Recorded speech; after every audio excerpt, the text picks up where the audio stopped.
Hello नमस्कार, welcome back in Hinduja tech. इस video में मैं बताने वाला हूं कि नाइजीरिया में जॉब का माहौल क्या है और अगर आप डेंगोटे रिफाइनरी के लिए आ रहे हो काम करने के लिए तो आप लोगों को कौन कौन सी सावधानियां बरतनी चाहिए और यहाँ पे माहौल कैसा है, सिक्योरिटी कैसी है और किस तरीके से यहाँ का वर्किंग कल्चर होता है, वो इस वीडियो में बताने वाला हूँ। तो बहुत से लोगों के माइंड में रहता है कि सबसे पहले जो सिक्योरिटी के बारे में रहता है नाइजीरिया में कि किस तरीके का सिक्योरिटी होता है, is Nigeria is safe. So all these things I will cover in this video. So if you are new in this channel please don't forget to subscribe.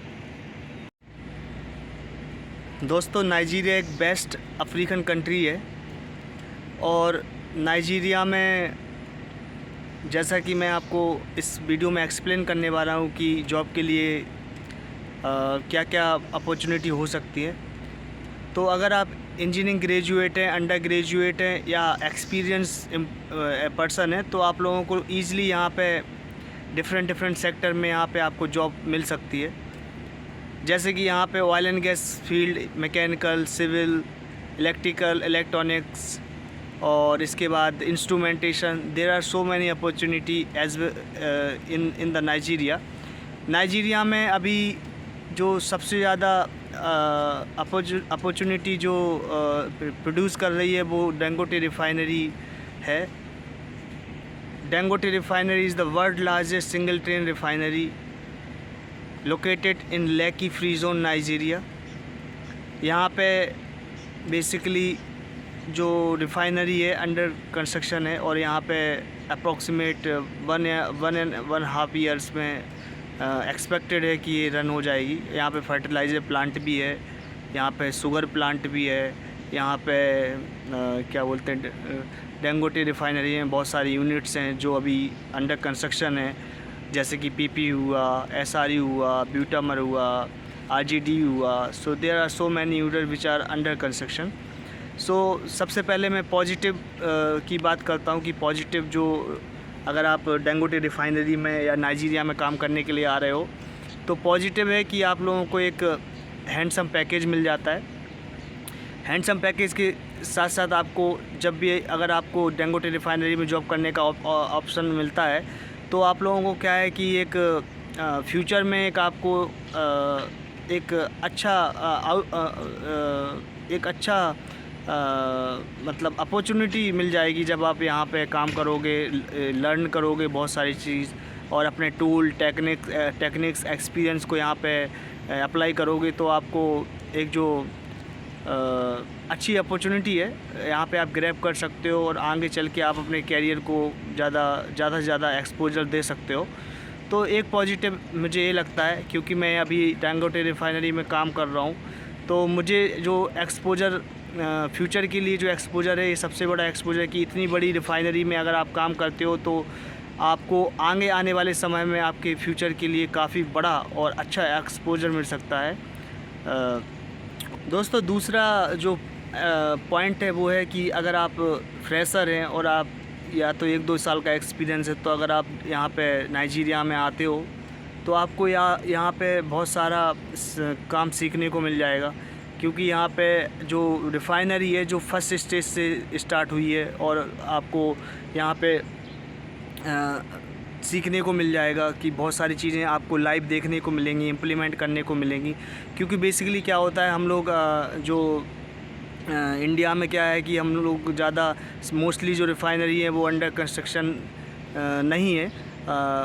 Mostly क्या है कि रनिंग कंडीशन में, जैसे कि HPCL भी, इसके बाद HMEL हो गया, रिलायंस हो गया, सारी की सारी कंस्ट्रक्ट हो चुकी हैं और रनिंग कंडीशन में। तो उसमें आपको इतना ज़्यादा जो मैकेनिकल जो इक्विपमेंट्स हैं, पाइपिंग सिस्टम है, फिटिंग्स हैं, ये सब चीज़ें आप लाइव देख सकते हो, लेकिन दूर से देख सकते हो। लेकिन इसमें क्या है कि आप पास में जाके उसको एक्सप्लोर कर सकते हो। तो दूसरा मुझे सबसे अच्छा पॉइंट ये लगता है, जो पॉजिटिविटी के बारे में बात करते हैं तो सबसे अच्छा मुझे ये लगता है। दोस्तों, बात कर लेते हैं कि सिक्योरिटी की, अकोमोडेशन की। दोस्तों, मैंने अकोमोडेशन और सिक्योरिटी से रिलेटेड काफ़ी वीडियोस डाले हैं जो आप लोगों ने अगर नहीं देखे हैं तो हमारे चैनल पर जाके देख सकते हो। अगर आप हमारे चैनल पर नए हैं तो please don't forget to subscribe. दोस्तों अकोमोडेशन के लिए क्या है कि अगर आप यहाँ पे 3 टाइप्स की जॉब आपको मिल सकती हैं डैंगोटे रिफाइनरी में। पहला है डायरेक्ट क्लाइंट के थ्रू मिल सकती है, means you can come for Dangote refinery directly. दूसरा क्या है कि यहाँ पे जो पीएमसी है, ईआईएल के थ्रू भी आपको यहाँ पे जॉब मिल सकती है। थर्ड है कॉन्ट्रैक्टर्स। तो कॉन्ट्रैक्टर यहाँ पे डिफरेंट कंट्रीज से डिफरेंट फील्ड में डिफरेंट कॉन्ट्रैक्टर हैं, तो उनमें भी जॉब मिल सकती है। अगर आप एक्सपीरियंस हैं और आप फ्रेशर हैं, उसके अकॉर्डिंग आपकी सैलरी डिसाइड होती है। इससे रिलेटेड भी मैंने बहुत सारे वीडियोस डाल रखे हैं, आप हमारे वीडियोस को देख सकते हो। दोस्तों जब भी आप नाइजीरिया में काम करने के लिए आते हो तो आप लोगों को क्या है कि सबसे पहले आपकी जो स्किल्स हैं, टेक्निकल स्किल्स हैं, कम्युनिकेशन स्किल्स हैं, और आपका जो टेक्निकल इंटरव्यू है वो डिपेंड करता है कि आपकी सैलरी पे आपकी सैलरी उस पर डिपेंड करती है। तो सबसे पहले तो आपको क्या है कि इंटरव्यू अगर आप क्रैक कर गए, अगर आपको जॉब ऑफ़र मिल जाता है, तो आप लोगों को आप कंपनी से कंफर्म कर लेना है कि आप लोगों का अकोमोडेशन क्या रहेगा, ट्रैवलिंग का कैसे रहेगा, फूडिंग का क्या रहेगा और किस तरीके से फूडिंग रहेगा। क्योंकि क्या है यहाँ पे फूड का थोड़ा क्योंकि अगर आप इंडिया से इधर पे आ रहे हो तो कंडीशन थोड़ी डिफरेंट है, और एकोमोडेशन के लिए भी अगर आप आते हो तो आपको कंफर्म कर लेना है कि कौन कौन सी फैसिलिटीज़ आप लोगों को दे विल प्रोवाइड। तो आप लोगों को इसी के अकॉर्डिंग ही आपको प्लान करना है नाइजीरिया आने के लिए। अगर आपको अच्छी अपॉर्चुनिटी लगती है और आप लोगों को लगता है कि नाइजीरिया में आना चाहिए तो आप आ सकते हो। और दोस्तों जो जॉब का जो टर्न्योर होता है वो बेसिकली 6 मंथ, 1 ईयर और 2 ईयर होता है। तो वो आप पे डिपेंड करता है कि आप किस प्रोफाइल के थ्रू आ रहे हो। अगर आप इंजीनियर हो या आप सुपरवाइज़र हो, जिस तरीके से उसके अकॉर्डिंगली आपको रहेगा। तो मोस्टली क्या है कि अगर आप डायरेक्ट क्लाइंट के लिए आ रहे हो तो आप लोगों को क्या है कि 6 मंथ में जॉब जो वेकेशन होता है वो मिलता है। और अगर आप किसी कॉन्ट्रैक्टर के थ्रू आ रहे हो तो आपको 1 ईयर का मोस्टली होता है। और इसके साथ साथ मैं आपको ये भी बताना चाहता हूँ कि अगर आपको इमरजेंसी जाना चाहते हो यहाँ से नाइजीरिया से, अगर आप जैसे कि कभी आते हो और आपको 6 मंथ बाद जाना है, तो कंपनी आप लोगों को टिकट नहीं देती है, आप अपना टिकट करके आप जा सकते हो।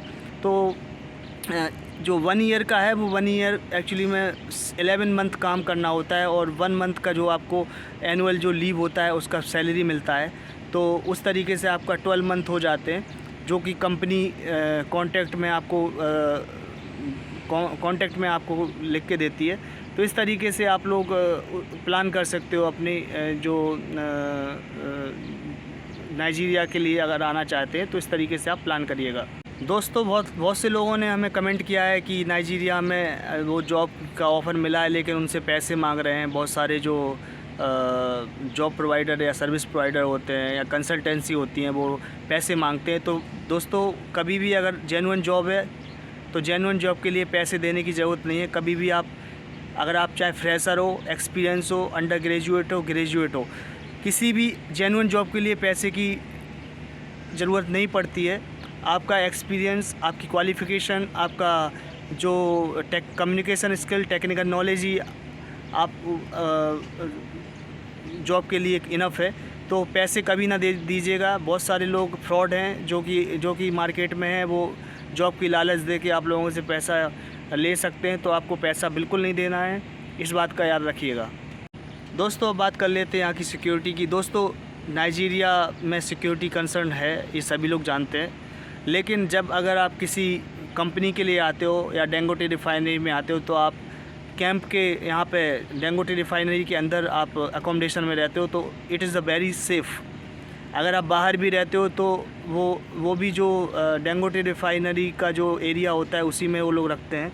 तो इस तरीके से आप लोगों को सिक्योरिटी के बारे में ज़्यादा सोचना नहीं है। हाँ, आप लोग जिस तरीके से आप इंडिया में मूव करते हो बिना किसी हेजिटेशन के यहाँ पे मूव नहीं कर सकते हो, क्योंकि यहाँ पे क्या है कि सिक्योरिटी कंसर्न है, यहाँ पे बहुत ज़्यादा सिक्योरिटी का इशू होता है।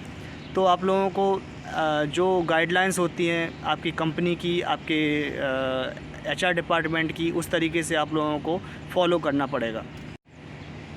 दोस्तों अब मौसम की बात कर लेते हैं। यहाँ पे बेसिकली क्या है कि 4 से 5 महीने बारिश होती है, कोस्टल एरिया है तो बारिश का तो कोई टाइमिंग नहीं होता है, बट जनरली सब लोग ये बोलते हैं कि 4 से 5 महीने यहाँ पे बारिश होती है, बाकी टाइम गर्मी पड़ती है और गर्मी बहुत ज़्यादा पड़ती है। और आप लोगों को पता होगा जब भी आप मेडिकल कराओगे तो येलो फ़ीवर होता है यहाँ पे, बहुत सारी यहाँ पे येलो फ़ीवर का ज़्यादा क्रेज़ होता है, येलो फ़ीवर बहुत ज़्यादा होता है लोगों को, और जॉइंटिस वगैरह का, तो उस तरीके का ध्यान में रख के आना होता है।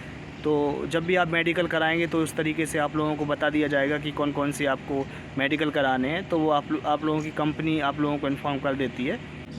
दोस्तों ये था आप लोगों को एक इन्फॉर्मेशन देनी थी। तो अगर आप हमारे चैनल पर नए हैं please don't forget to subscribe, क्योंकि मैं ऐसे ही इंटरेस्टिंग, इन्फॉर्मेटिव और अवेयरनेस वाले वीडियो आप लोगों तक पहुंचाते रहता हूं, क्योंकि मेरा इस चैनल के माध्यम से मोटिव रहता है कि आपको इंजीनियरिंग मैनेजमेंट कंस्ट्रक्शन से रिलेटेड आपको इन्फॉर्मेशन दूँ। तो दोस्तों इस वीडियो में फ़िलहाल इतना ही। आप लोग हमारे प्रीवियस वीडियोज़ देखें जिसमें मैंने जॉब के बारे में, यहाँ के एकोमोडेशन के बारे में सारे के सारे मैंने ऑलरेडी डाल चुका हूँ, तो आप लोग देख लीजिएगा। तो दोस्तों इस वीडियो में फ़िलहाल इतना ही। Thank you so much. जय हिंद, जय भारत, वंदे मातरम।